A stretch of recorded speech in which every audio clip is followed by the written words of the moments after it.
Juan capítulo 6, versículos del 59 al 71. ¿Cómo están? Vamos a continuar con nuestro audio. Solamente un pequeño resumen del audio pasado, en donde vimos cómo Jesús durante todo este capítulo 6 se ha presentado como el pan de vida, como lo único suficiente y necesario para poder llegar al Padre, que Él anhela que nosotros estemos adheridos a Él internamente, que hagamos a un lado las cosas materiales, que le demos prioridad a las cosas espirituales. Él está hablando en sentido figurado de que es el alimento que necesitamos para poder tener vida eterna, para tener una comunión con Él, para hacer luz también. Y luego en el capítulo 5, de este 6, el versículo 59, solamente nos menciona que él dijo estas cosas en la sinagoga, enseñando en Capernaum. O sea, él estaba dentro de lo que sería la iglesia de los judíos, enseñando la palabra. Acuérdate que en las iglesias los únicos que hacían estos eran los grandes eruditos, los fariseos, los que se suponía que conocían perfectamente la ley. Y vimos también la falta de conocimiento de la ley, porque el mismo Padre les había enseñado en el Antiguo Testamento quién era Jesús, y ellos ignoraban totalmente quién era Jesús. Entonces, bueno, vamos a continuar. Y leamos pues a partir del 60. Mi Biblia tiene un subtítulo, dice Palabras de vida eterna.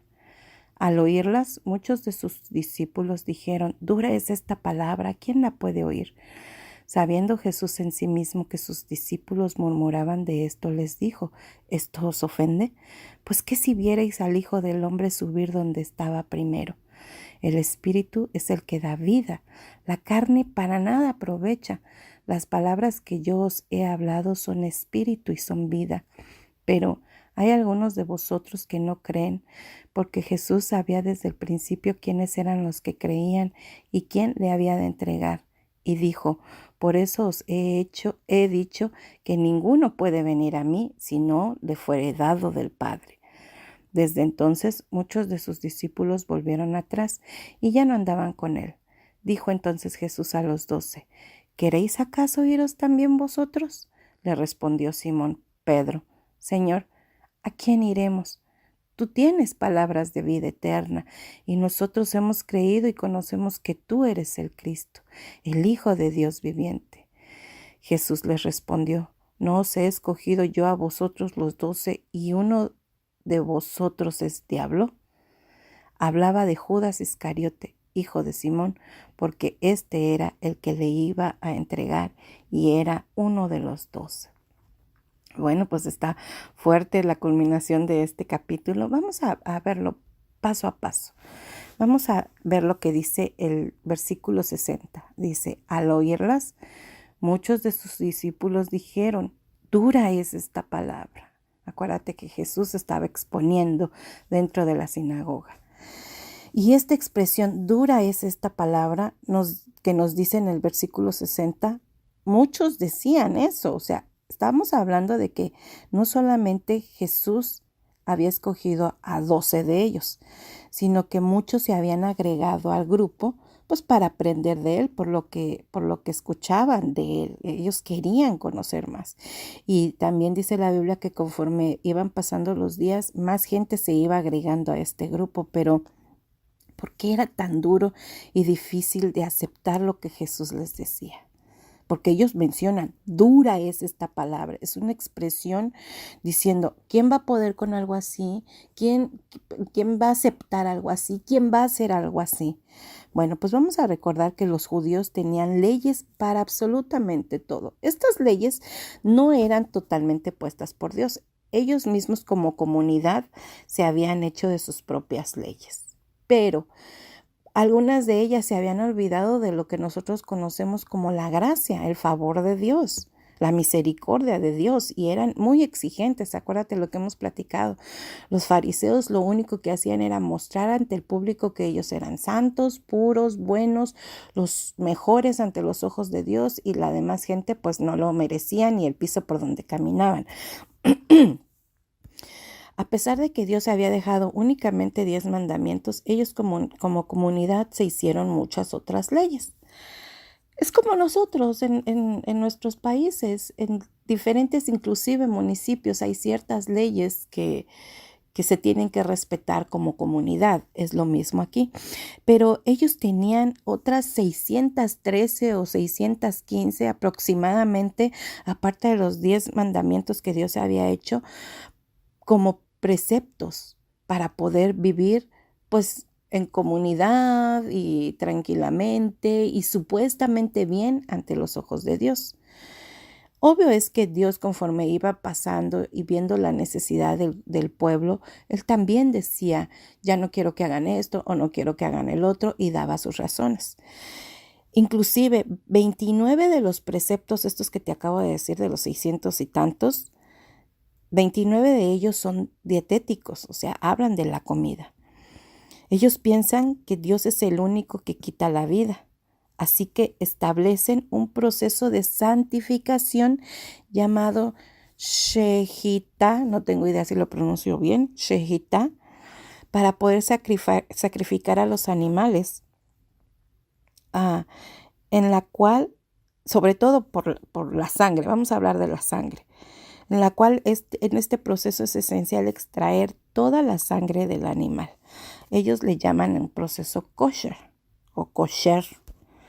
Ellos no te comen nada que no sea kosher, nada, no un dulce, no nada. Es una marca que les asegura la purificación de los alimentos. Es todo un ritual, matar un borrego, una gallina.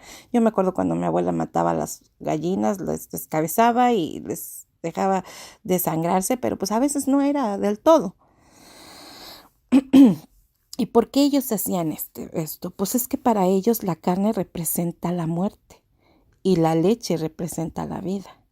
Pero la sangre para ellos representa la vida que viene de Dios y solamente esta se puede quitar por Él. Es tan extrema la separación que ellos hacen de estos dos alimentos, ya alguna vez te lo había comentado, que jamás los combinan para su consumo. Es más, deben esperar entre cada alimento 3 horas.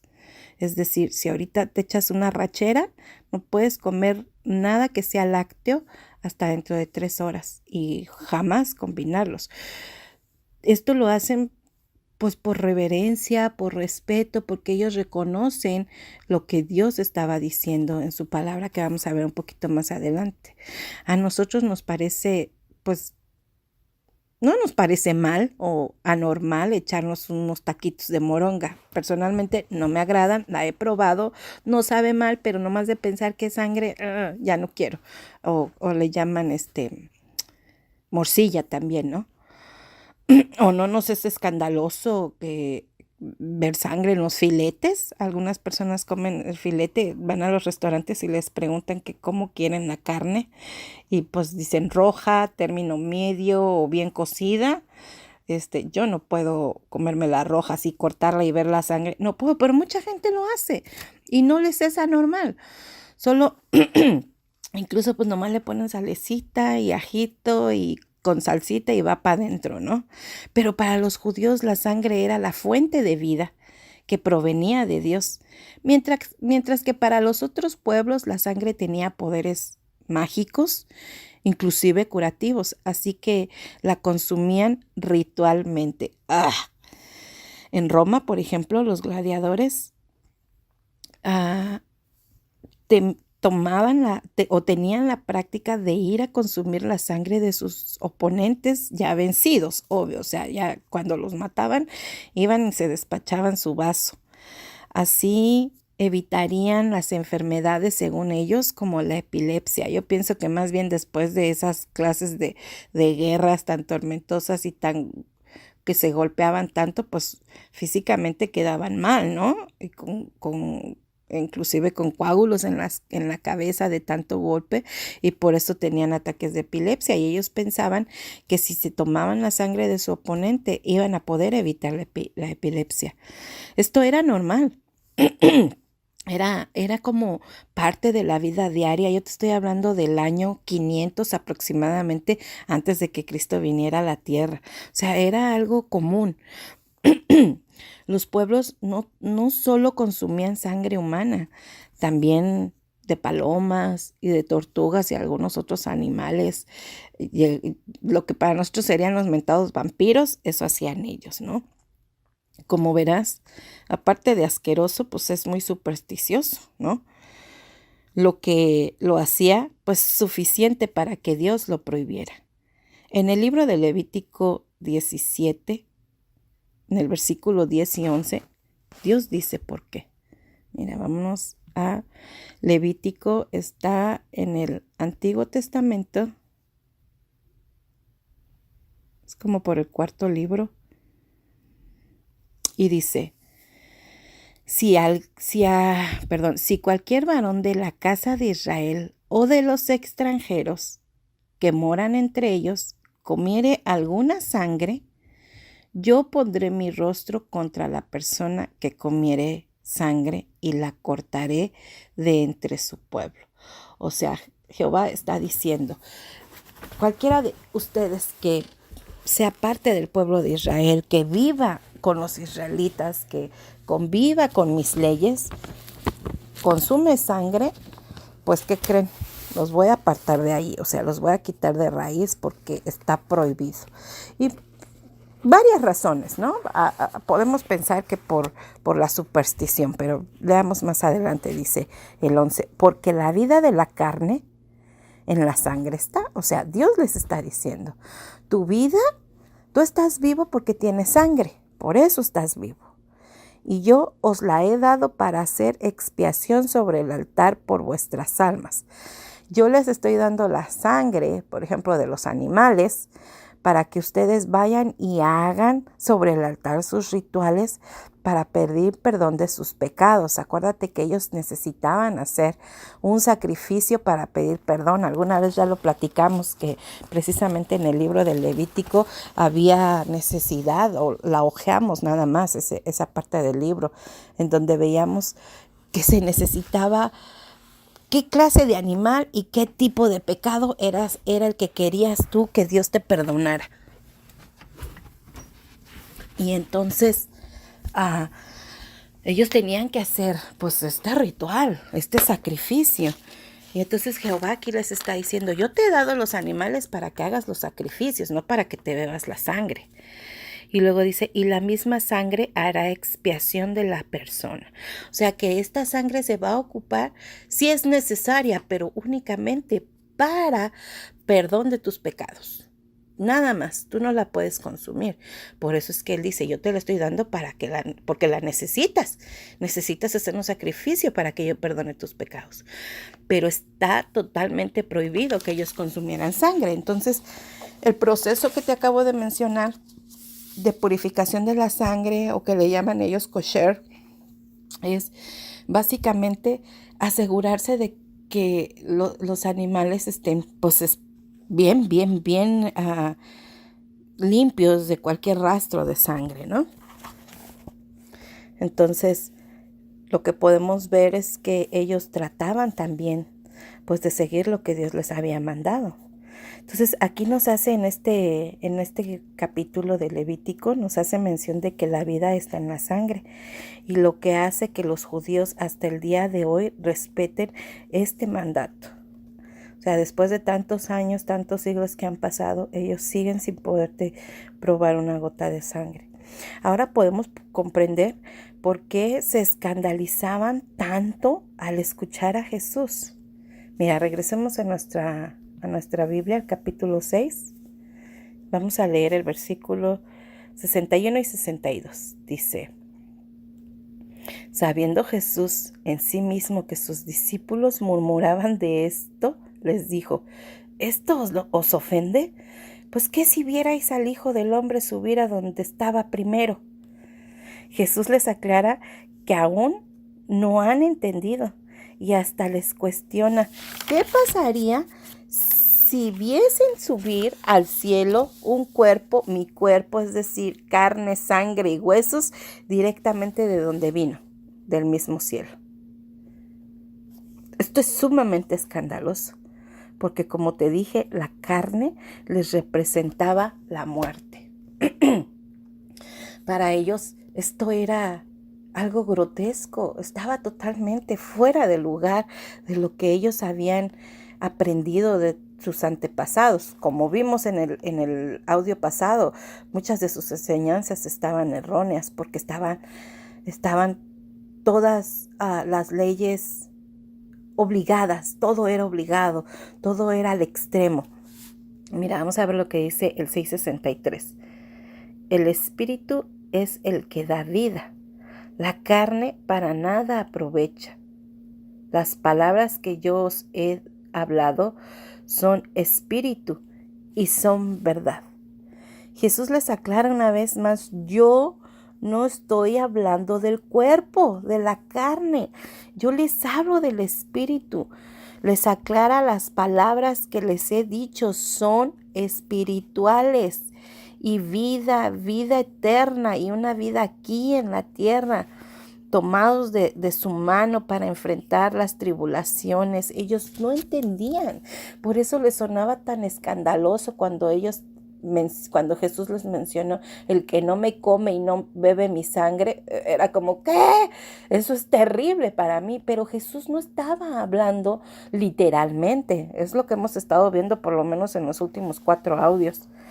Luego dice el 64.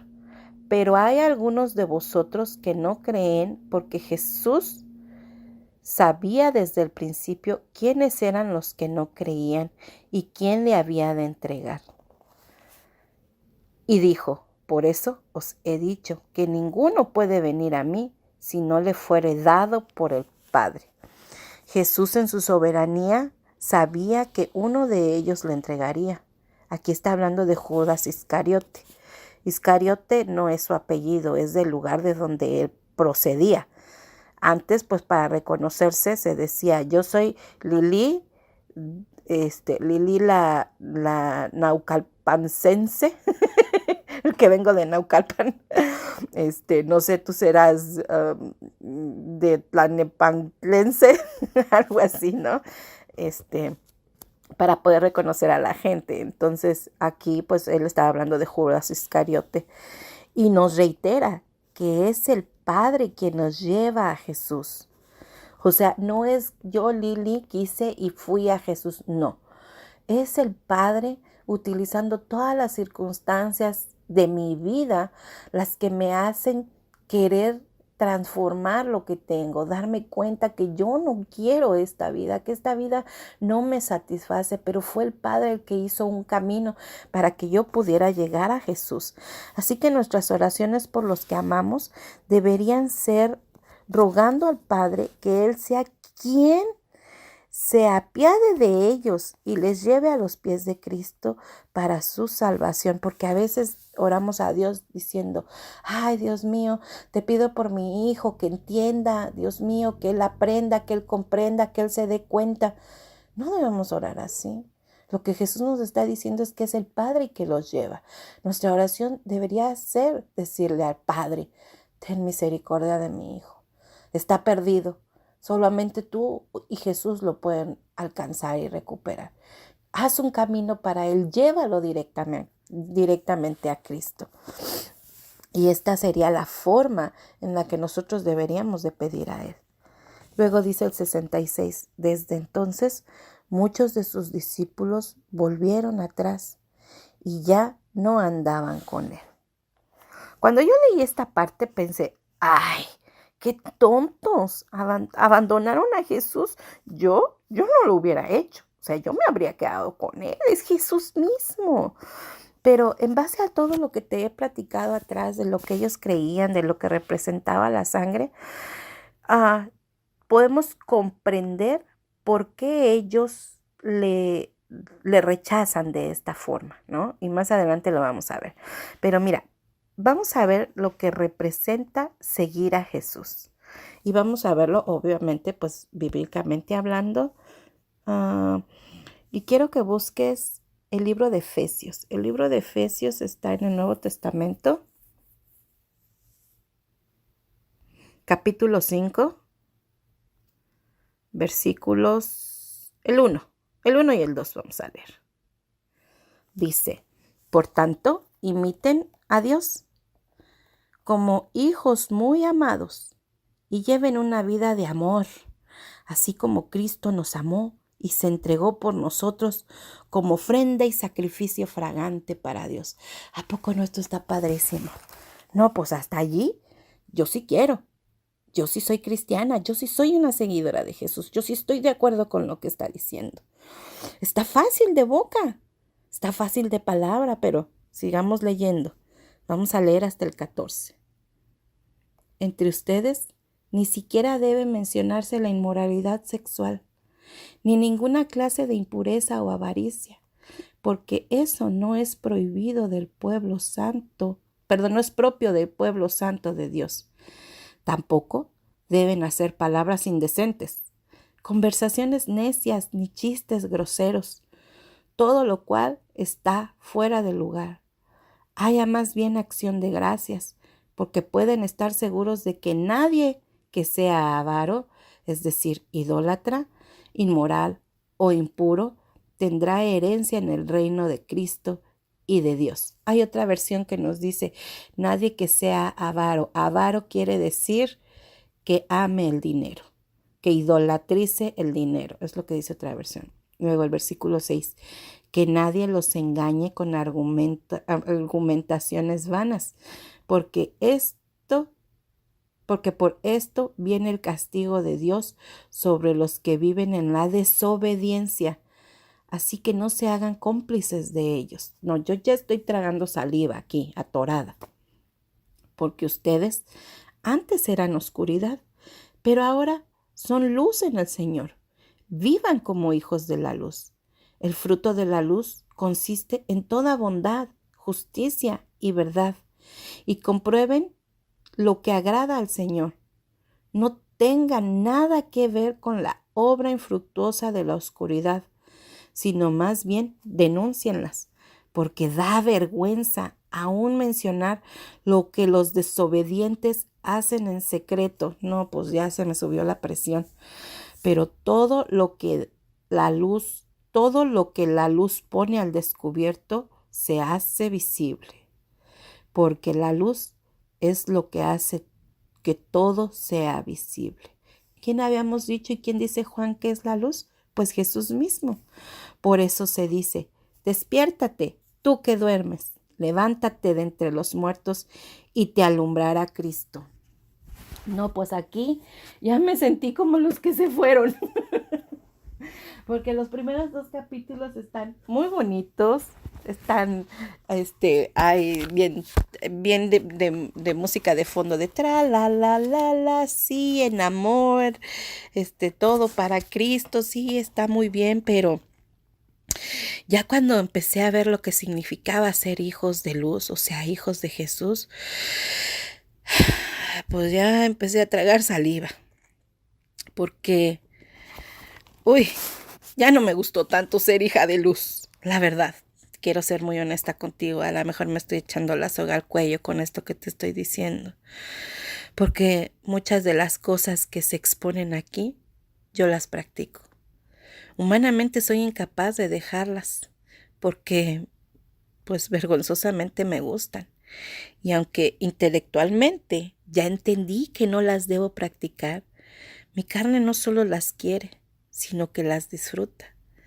Pero mira cómo termina esta parte que leímos. Despiértate tú que duermes. O sea, tú que has vivido engañado o que te engañas a ti mismo practicando lo que allí está escrito, pensando que es vida, que te da gozo, que te da felicidad.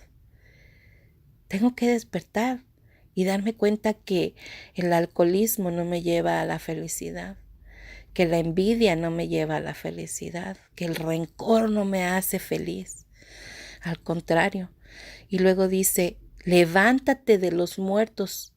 ¿Qué es esto? Es que eso éramos antes de Cristo. Acuérdate lo que decíamos al principio, que la paga del pecado es la muerte y nosotros vivimos en pecado todo el tiempo. El que diga que no es pecador está mintiendo y ya pecó. Yo soy una pecadora, tú eres una pecadora, nuestros hijos son pecadores, nuestros familiares son pecadores y lo que merecíamos era la muerte. Y aquí dice eso. Levántate de los muertos, o sea, párate de ese lugar en donde están todos muertos. Porque como te digo, eso éramos antes de creerle a Cristo. Ahora estamos vivos, vivos en Él, vivos por Él, porque Él nos ha perdonado, porque hemos aceptado que Él es el sacrificio suficiente para el perdón de todos esos pecados y que tendremos una vida eterna. Y luego termina diciendo, Cristo te dará luz. Esta es la promesa que necesitamos para ver que lo que hacemos no agrada a Dios y no nos conviene ni almática ni humanamente, porque al practicarlas le fallamos a Dios, nos lastimamos y herimos a los que amamos. El versículo 66 de Juan dice, muchos volvieron atrás porque les faltó entender esta última parte. Como te dije, cuando yo lo leí, dije, ay no, qué tontos, ¿por qué le abandonaron? Pero esta es la razón. No entendieron esta última parte, que necesitaban creerle a Jesús para ver primordialmente las cosas espirituales, como nosotros que ahora le seguimos. ¿Y qué significa esto? ¿Que automáticamente ya no soy pecadora? ¡Wow! Eso sería genial. Pero soy un ser humano que se equivoca una y otra vez. Pero ahora Jesús me recuerda, Lili, eso que hiciste no está bien. No me agrada. Y me esfuerzo para dejarlo de hacer. Pero no es solo Lili. Es Jesús dentro de mí. Yo sola no puedo. Yo me declaro pecadora. Yo me declaro que me gusta todo esto que acabamos de leer. Que algunas cosas las practico de mente, otras las practico públicamente, otras cosas escondidas. ¿Viste lo que decía? Que la luz va a hacer que salga todo eso a la verdad, pues. Que sea mostrado. Qué vergüenza que mis hijos vean muchas de las cosas que yo hago supuestamente escondidas, pero para Dios no hay nada que se pueda esconder. Y como te digo, no soy yo la que he dejado de hacerlo. Es Jesús dentro de mí, adherido a mí internamente, como lo vimos en el audio pasado.